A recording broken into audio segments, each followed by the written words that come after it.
How do you stay calm when you find your child chained to the floor, and the man responsible calls it normal? That was the night my world split in half. The barn reeked of damp hay, rust, and something worse, fear baked into the wood. My flashlight beam shook a little as it cut through the dark. I expected livestock, tools, nothing unusual. But then the light slid across the straw and landed on her. Emily. My daughter. She lay curled up, knees to her chest, ankles chained with heavy iron cuffs. Her skin around them was torn raw, bruised purple. Her breath came in thin, shaking bursts. Her hair was matted, her clothes hanging off her like she'd been starved of everything: food, safety, dignity. Behind me came his voice, the voice I'd tolerated for years. Animals stay with animals. Cole leaned on the stall wall like he'd been waiting for applause, arms crossed, that dead-eyed smirk on his face, not a hint of shame. Rage didn't erupt in me. It froze, precision clear. I knelt beside Emily, pulled the knife from my coat, and cut the chain. Even asleep, she flinched like she expected pain every time someone touched her. I lifted her, felt the bones in her shoulders, and carried her past him. His smirk widened. He thought he was untouchable. While I got her into the truck, his phone rang. I didn't care until I heard the shift in his voice. Did he find her? A voice crackled through static. Cole hesitated. One beat, one slip. Then he answered, flat and cold. Yeah, but it won't matter. That line lodged itself under my ribs. He wasn't scared I found her, meaning someone else was backing him.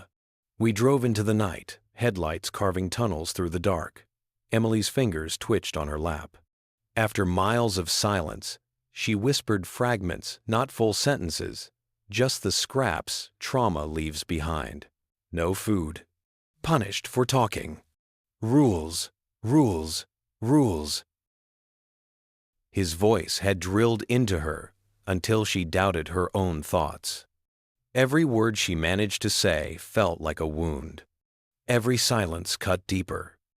I replayed every sign I had, ignored the crack in her voice, the too quick, "I'm okay," the way she apologized for nothing. I'd told myself marriage was tough. But chains in a barn weren't toughness. They were torture. After getting her somewhere safe, clean clothes, food, people trained for trauma, I started digging, quietly, patiently. Phone records, bank transfers, deleted messages. Small-town whispers people only share when they trust your silence. The truth built itself piece by piece. Monthly payments to an anonymous account. A second, hidden phone. Photos, younger women, all with the same hollowed-out fear behind their eyes. Emily wasn't the first cage he built. She was just the one someone came for. Then I traced the money, and the betrayal landed like a punch to the throat. The anonymous account belonged to my brother, David, her uncle. My blood. He had funded it, protected it, encouraged it. The cold that hit me wasn't anger, it was clarity. A clean, surgical kind of fury. I gathered everything. Recordings, screenshots, transfers, photos, laughter between the two of them that made my skin crawl. When the picture was complete, I called them both. Told them we needed to clear the air, neutral ground, a forgotten farmhouse. I let them arrive first. Let their voices echo against empty walls. Let them think they were still in control. Then I walked in with the manila envelope. I set it down. Read. They read. Faces drained. David stuttered, choking on excuses. Family, misunderstanding, mistakes. Cole tried to sneer his way through it, but even he couldn't talk over evidence that loud. He leaned forward. You'll ruin us. I met his stare. No fear, no hesitation. No, you ruined yourselves. I'm just turning on the lights.